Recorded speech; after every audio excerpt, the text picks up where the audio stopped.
Well, I'm disturbed by it. It undermines his motivation for running. He claims to have created thousands of jobs here in Virginia, and that is contradicted by the Post story this morning.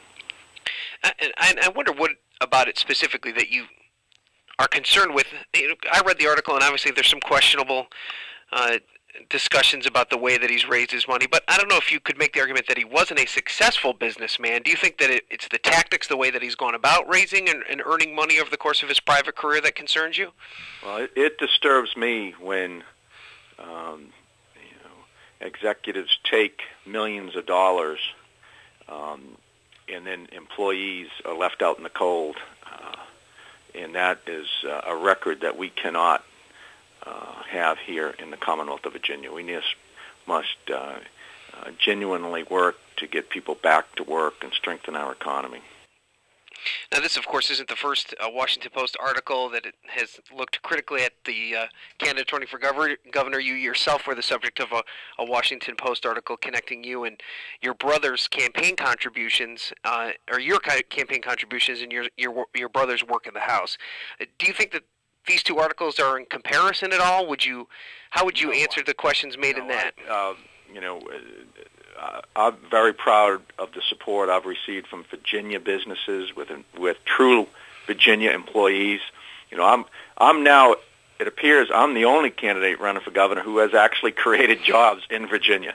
I'm a successful small business person, had 10 employees.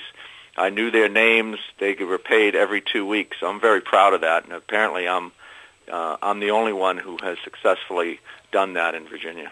I want to ask you a question now about governor. Yeah, a question about the tenor that the primary has taken now.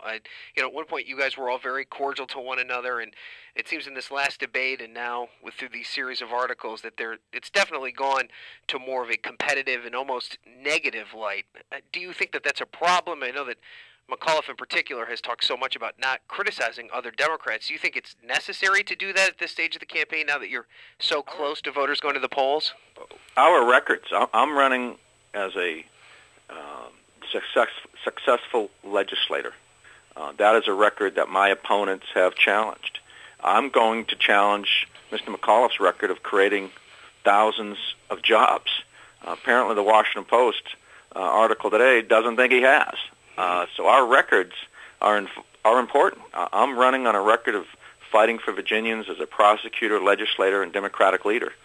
And I'm going to challenge with this information, his record of creating jobs and being a successful businessman. So you think that even though there's been some pretty big and serious accusations on between all three of you, that no matter who emerges, the other two won't have a problem getting behind them and helping them get to that final goal at the end? We're going to beat, I'm looking forward to challenging and beating Bob McDonnell. These are serious times, and we need somebody who is ready to get to work on day one and make sure Virginia continues to move forward.